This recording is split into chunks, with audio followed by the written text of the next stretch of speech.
Hello YouTube, j'espère que vous allez bien, que vous passez une bonne semaine, que vous faites des bonnes lectures comme d'habitude. Je vous retrouve aujourd'hui pour une vidéo que vous avez été assez nombreux à me demander puisque, voilà, vous me connaissez un peu, Percy c'est ma vie, la mythologie grecque je kiffe et je kiffais d'ailleurs au passage parce qu'on me pose souvent la question aussi, je kiffais la mythologie grecque avant de kiffer Percy Jackson. C'est-à-dire que depuis que je suis, alors peut-être pas toute petite, je vais pas vous faire croire qu'à 4 ans je courais dans tous les sens en disant Dieu c'est le roi des dieux et après sa femme c'est Héra. Enfin vous avez compris le délire, j'étais pas non plus psychopathe à ce point-là. Mais par contre très tôt, et je crois me souvenir que en fait mes parents m'avaient acheté un livre, je me souviens même c'était à Carrefour à l'époque où j'achetais mes livres à Carrefour, donc c'était il y a un moment. Et c'était un livre un peu comme un index en fait de tous les personnages de la mythologie grecque.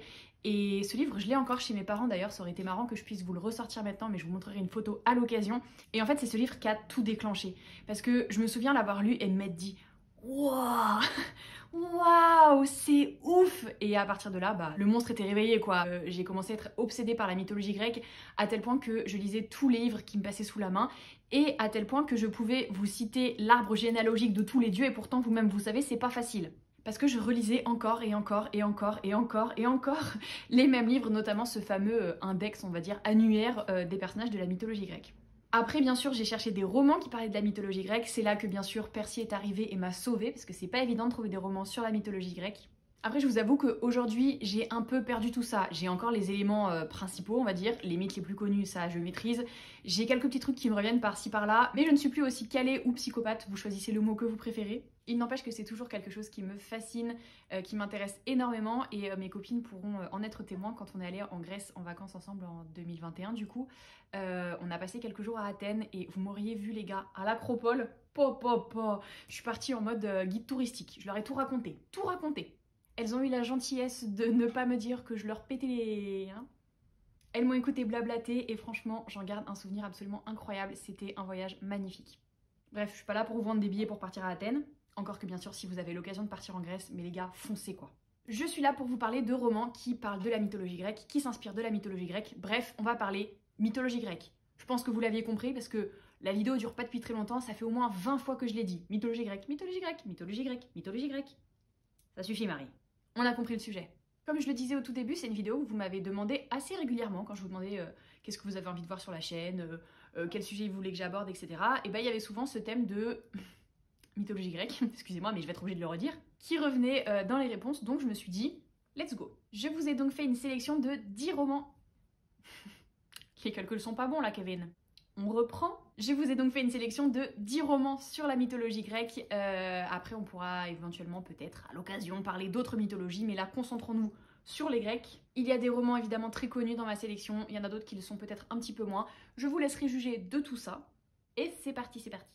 Bon bah oui, évidemment que j'ai mis Percy Jackson dans ma sélection, je commence à vous en avoir parlé assez régulièrement sur cette chaîne, je vous spam avec sur les réseaux sociaux quoi qu'il arrive.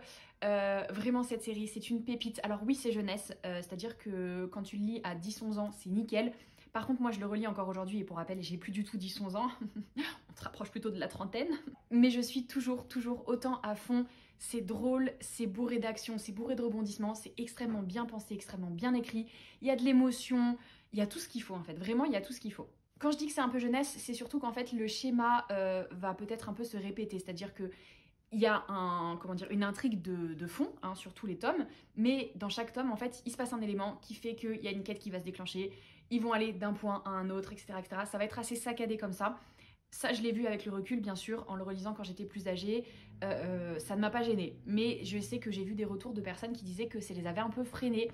Donc, soyez préparés. Ça reste un roman jeunesse à la base, c'est du middle grade en anglais, donc ça veut dire, je sais pas, pour...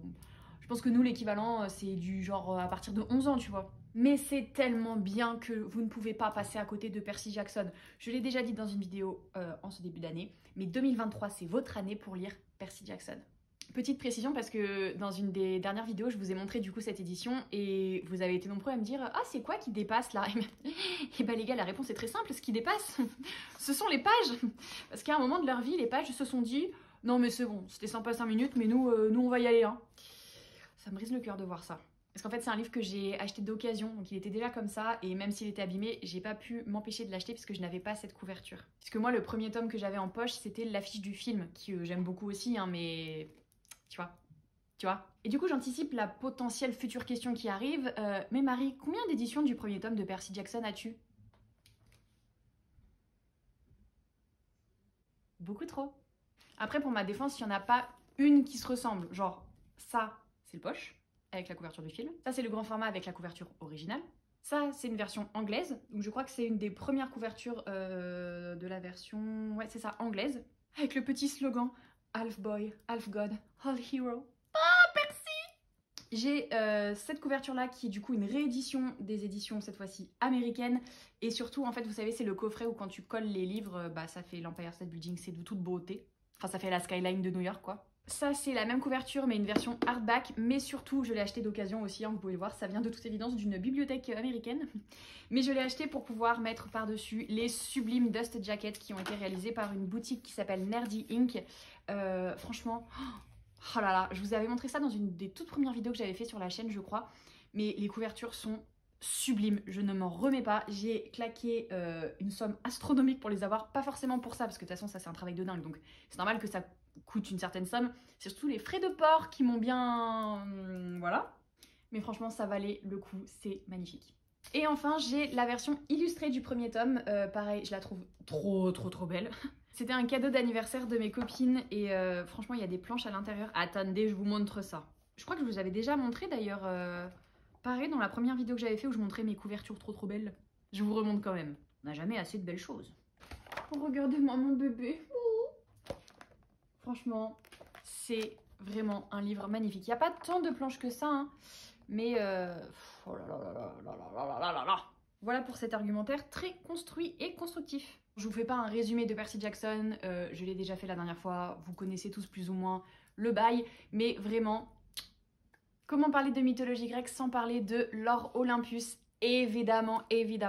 C'est extrêmement connu sur les réseaux sociaux, ça a fait le buzz parce que c'était d'abord sur Webtoon, ça a eu beaucoup de succès là-bas et du coup maintenant c'est en version roman graphique chez Hugo BD. Moi j'avais lu le début du coup sur Webtoon, j'étais tombée amoureuse du dessin, j'étais tombée amoureuse du style, de l'ambiance que ça dégageait et de l'histoire puisque c'est une réécriture d'Hadès et Perséphone mais qui est vraiment bien fait, assez moderne, très intelligente en fait dans la manière dont c'est construit. Du coup maintenant évidemment en bon pigeon qui se respecte, tous les 3-4 mois je claque 25 balles pour avoir mon tome de Lord Olympus. Mais regardez comme ils sont beaux ensemble. Donc, ça pardon, ça c'est le premier tome. J'espère que oui c'est ça que j'ai pris, oui c'est bon. Ça c'est le tome 2. Et ça, c'est le tome 3. Et pour vous montrer un peu les dessins, je pense que vous êtes nombreux à connaître le style, hein, mais c'est ça. Ah là là là là, les couleurs, les dessins. Je sais qu'il y a plein de gens qui n'accrochent pas, ou j'ai aussi eu des retours de gens qui lisaient justement sur Webtoon et qui m'ont dit bah là c'est dommage parce que les couleurs sont un peu fades, du coup en comparaison de ce qu'on peut avoir sur un ordinateur ou sur une tablette de bonne qualité. Mais quand même, on est sur quelque chose de plutôt qualitatif. Qu'est-ce que c'est que ça, Marie? Pourquoi tu dis ça? T'es qui pour dire ça en plus? Autre roman très connu qui évoque la mythologie grecque, c'est bien sûr Lore de Alexandra Bracken qui... alors là, c'est la version anglaise que j'ai lue du coup quand il est sorti en anglais. Mais il a été traduit depuis chez... Ta mémoire, Marie. De Saxus? J'ai envie de dire de Saxus. Vous savez quoi? Je vais même pas vérifier, je vais vous dire de Saxus. Si c'est pas ça, bah vous m'attraperez le col en commentaire. Mais je crois quand même que c'est ça. Bref, la couverture... sublime. Le pitch, il m'a vendu du rêve, les gars, j'avais jamais vu ça. Je crois que c'était un des romans pour lesquels j'étais le plus hypé de ma vie. En gros, c'est Hunger Games qui rencontre le Panthéon grec. What? Deux de mes passions réunies dans un seul livre? J'achète! En gros, les dieux ont été punis par Zeus, ils ont été chassés de l'Olympe, et une fois par an, du coup... Non, attends. Pas du tout tous les 7 ans, mais pour une semaine. C'est ça, j'ai confondu les chiffres. Tous les 7 ans et pendant une semaine, tous les dieux redeviennent du coup mortels et c'est l'occasion en fait pour les différentes familles qui descendent des dieux de buter un dieu. Parce que si tu butes un dieu, bah non seulement c'est plutôt classe, tu vois, sur ton CV ça fait quand même une petite ligne sympa, mais surtout tu peux choper leur pouvoir et leur immortalité. On dit pas non. Donc bien sûr le côté Hunger Games il est là, c'est-à-dire que pendant une semaine ça se tend des pièges, ça fait des alliances, ça se trahit, ça bute à droite, ça bute à gauche, enfin bref vous avez compris, c'est bien sanglant. Mais c'est surtout très addictif parce que nous, on suit Lore qui, depuis que sa famille a été décimée dans le jeu précédent, a décidé de se tenir un petit peu à l'écart de tout ça. Mais il y a Athéna qui va venir la voir, il y a son meilleur ami qui va ressurgir. Enfin, il y a plein de choses qui vont faire qu'elle va être un peu forcée de participer. Et tout ne va pas tout à fait se passer comme prévu, hein. Comme je vous le disais, j'étais hyper hypée par ce roman. En lisant, j'ai vu qu'il y avait des trucs qui n'allaient pas, ça court un peu dans tous les sens. Il y a des rebondissements, tu te dis un peu vraiment. C'est un peu tiré par les cheveux pour certains aspects, mais il n'empêche que l'ambiance elle est là, la mythologie grecque elle est là et elle est très bien exploitée, j'ai trouvé. C'était original, vraiment, moi j'ai kiffé. En plus c'est un one shot et ça, de temps en temps, ça fait du bien. Puis au risque de me répéter, de toute façon la couverture est tellement belle qu'on est un peu obligé de s'intéresser à ce roman, pas vrai? Où est la team superficielle? Soutenez-moi dans les commentaires. Team superficielle, team superficielle. On enchaîne, autre livre, il s'agit de Mytho Story de Emily Robertson, si je me trompe pas, de toute façon vous aurez le nom juste là. Je l'ai lu il y a déjà bien 4-5 ans je crois, et c'était plutôt sympa. Alors attendez, on repose les bases quand même, parce que c'était paru chez PKJ, et du coup sur la couverture il y avait vraiment marqué Hunger Games chez les Grecs. Donc pareil, moi je m'étais dit let's go. J'étais encore une fois très hypée. Là pour le coup, j'ai un petit peu moins vu le côté Hunger Games. Enfin si, dans l'esprit je l'ai vu, mais du coup je pense que ça avait placé la barre un peu haut. Enfin bref, c'était pas un coup de cœur, c'était une lecture plutôt chouette, c'est tout. Mais en tout cas on est à fond dans le thème mythologie, ce qui s'inscrit dans cette vidéo et c'est pourquoi je vous en parle aujourd'hui.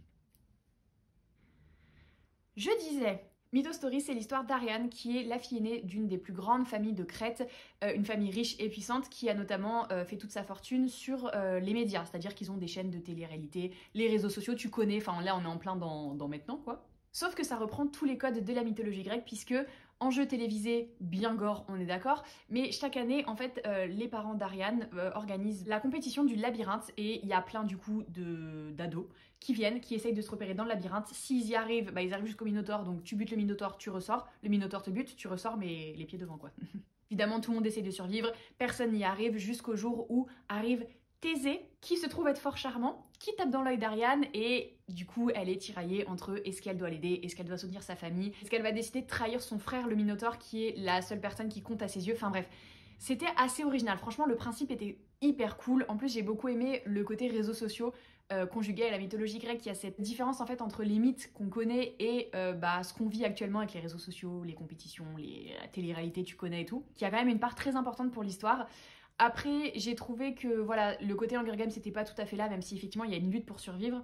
J'ai trouvé que c'était un peu simple sur certains aspects, il n'empêche que c'était très addictif et que c'était très original. Je pense que celui-ci est un petit peu moins connu et je sais que moi en tant que fan de la mythologie grecque, à chaque fois qu'il y a un livre qui parle du sujet, j'ai envie de le découvrir même par curiosité, même si les autres avis sont pas hyper bons, parce que ça fait toujours plaisir d'avoir un point d'entrée dans ta passion, t'as vu? Ça veut rien dire ce que j'ai dit. Bon, vous avez saisi l'idée. On s'éloigne un petit peu de la littérature young adulte, mais il y a aussi Le silence des vaincus de Pat Barker. Je n'ai plus le livre puisque j'avais récupéré un service de presse au travail que j'ai donc rendu, mais j'ai aussi chopé un service de presse du deuxième tome, entre guillemets, donc c'est la suite, qui s'appelle Les exilés de Troie, donc toujours de Pat Barker évidemment, aux éditions Charleston. Donc j'ai pas encore lu celui-ci, qui est déjà sorti d'ailleurs, hein. Moi j'ai un service de presse 12 janvier 2022. Je suis large dans le timing. J'espère que mes collègues ne l'attendent pas parce que... je pense qu'elles ont oublié depuis. Bref. Tout ça pour dire que Le silence des vaincus était un très beau roman. Attention parce que comme c'est un roman adulte, il y a quand même pas mal de trigger warning. Enfin, des choses qui choquent pas en littérature adulte mais qui pour les adolescents sont quand même assez difficiles. On suit en fait les femmes à Troie, donc c'est la guerre de Troie, mais d'un point de vue féminin. Là pour le coup, on suit vraiment les femmes, notamment Briséis. C'est hyper intéressant d'avoir son point de vue, la manière dont elle s'intègre dans cette histoire, dans cette grande histoire, la manière dont elle perçoit, que ce soit les Grecs ou les Troyens, enfin vraiment c'était fascinant.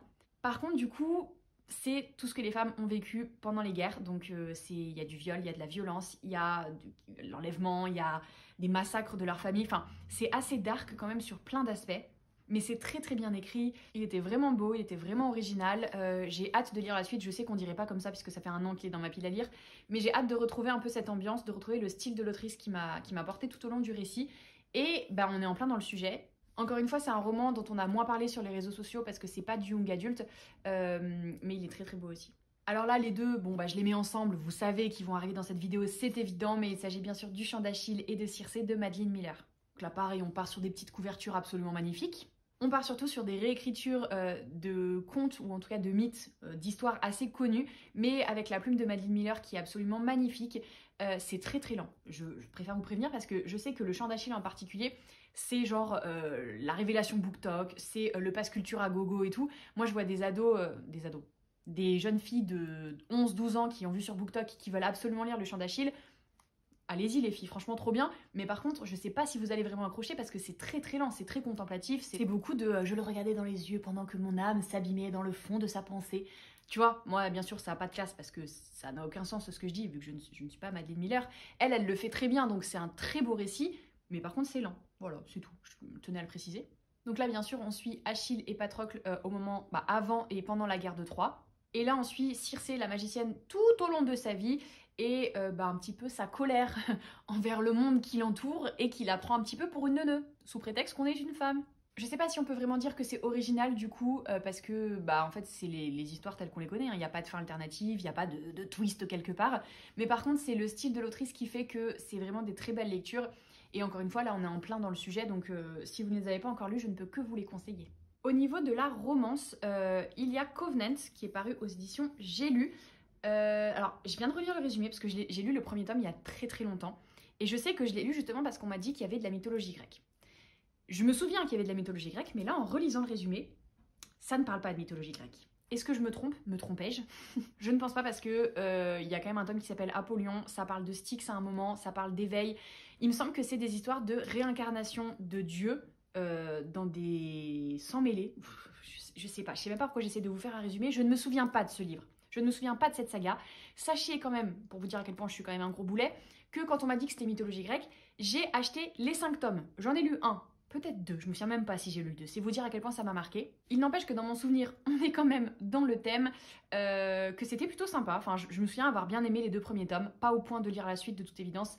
Après, vous savez ce que c'est, ça veut pas dire que j'ai pas aimé et que c'était nul. Ça veut juste dire que j'avais tellement d'autres livres dans ma pile à lire que j'ai fait passer d'autres en priorité. Et là, maintenant, il faudrait que je reprenne tout du début et je ne sais pas si j'aurai le courage. Il y a le reste de la saga là qui me regarde, ils me jugent parce que eux, ce qu'ils entendent, c'est « On va encore passer 5 ans sous la poussière de ta palle !» Oui. Désolée, mais c'est ce qui vous attend, les gars. Faut se faire à l'idée. Oh, j'ai trouvé ma note de quand je les ai achetés. Allez, on va rigoler. 25 avril 2019. Voilà. Bref, si vous avez lu Covenant, merci de me laisser un petit commentaire pour me dire si je me plante ou si c'est effectivement bien mythologie grecque. Voilà, mon souvenir est très très vague. Autre livre qui est dans ma palle et qui est dans le thème, cette fois-ci j'en suis sûre. Il s'agit de Gods of Love de Eugénie Dillens qui est paru aux éditions Hugo. Je dis donc que je ne l'ai pas lu puisque je l'ai acheté suite au conseil de mon amie Nana, Nana Booklover, qui a une chaîne YouTube, je vous mettrai dans la description. Elle est absolument fan de cette autrice et j'ai eu l'occasion d'échanger un petit peu avec Eugénie qui est vraiment adorable. Donc je suis très très curieuse de découvrir son roman, je suis très curieuse de découvrir son style et mythologie grecque, donc que dire de plus? Au niveau du résumé, ce que je peux vous dire, c'est que ça parle d'Eros, qui est donc le dieu de l'amour. Non, pardon. Eros, il insuffle l'amour aux âmes meurtries et leur redonne goût à la vie, laissant des esprits soulagés dans son sillage.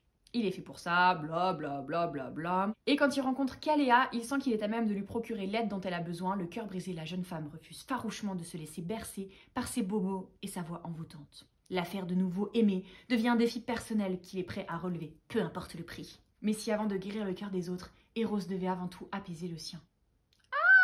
Je pense que je vais kiffer ce livre, sachant que ça c'est le premier tome. Enfin, je crois que le deuxième tome n'est pas vraiment un deuxième tome, c'est un tome compagnon. Et j'ai entendu encore plus de bons retours sur le tome 2, entre guillemets, que sur celui-ci. Donc très très hâte de découvrir ça. On est donc plus sur de la romance. Je pense qu'il y aura quelques petites scènes un petit peu olé olé. Mais en même temps, il n'y a qu'une... Je sais pas si c'est un bon système de notation, mais je sais pas si vous voyez, chez les Hugo romans, il y a... Je suis dessus là, oui.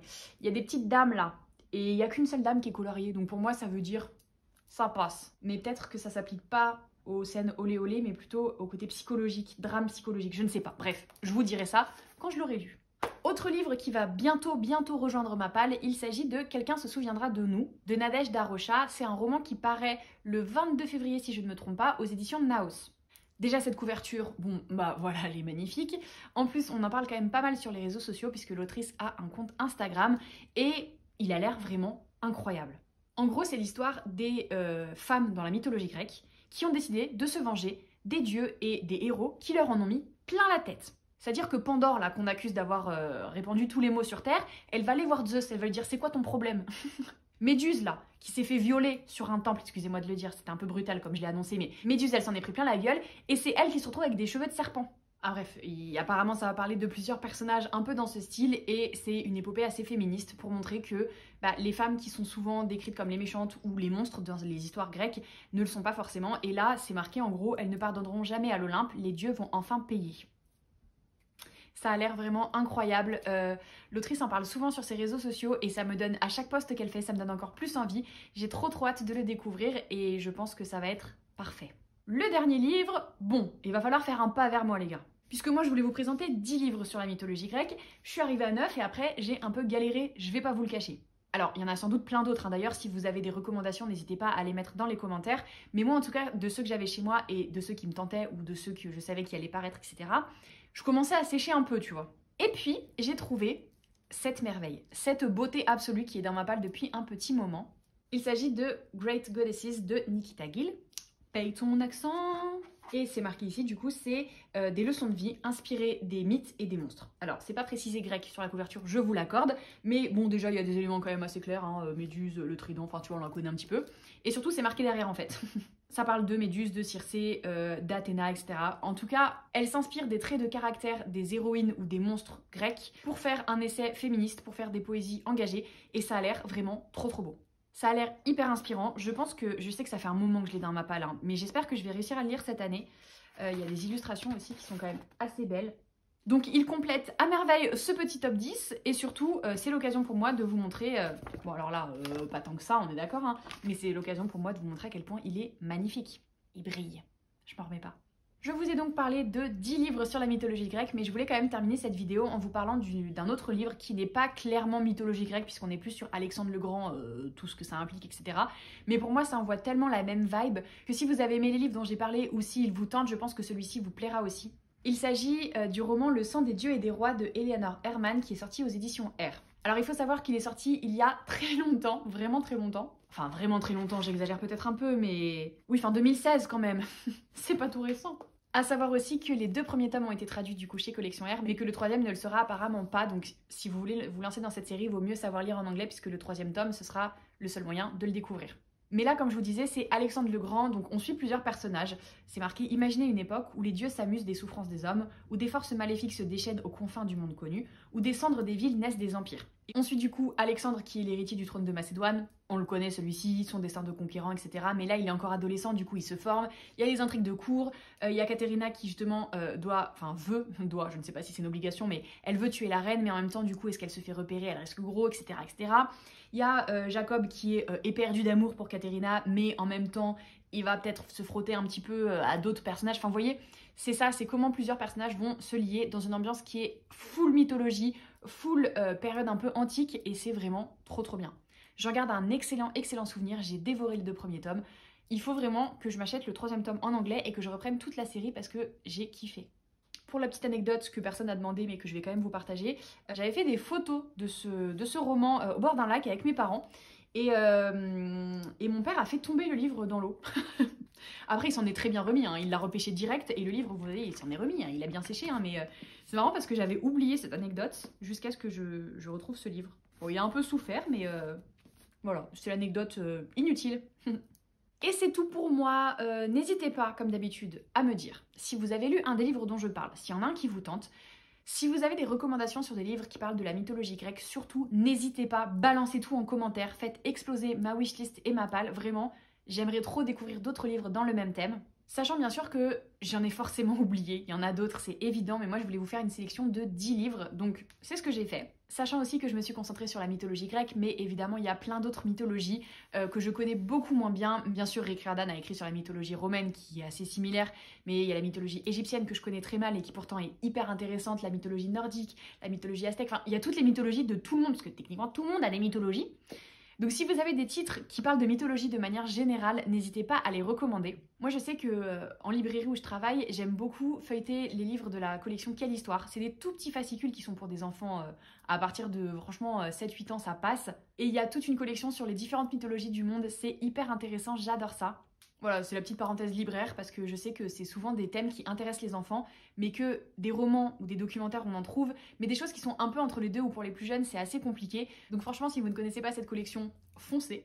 J'aime aussi beaucoup la collection le feuilleton d'Artémis, le feuilleton d'Hermès, enfin voilà, peut-être que vous connaissez cette série aussi, elle est vraiment cool. Et j'attends vos recommandations d'autres séries sur la mythologie, grecque ou autre. J'espère en tout cas que la vidéo vous a plu. N'hésitez pas à lâcher un petit like, à lâcher un petit commentaire, à vous abonner, à activer les notifications. Ça me fait toujours très plaisir quand vous le faites. Je vous fais des gros bisous et je vous dis à très vite pour une prochaine vidéo. Bye!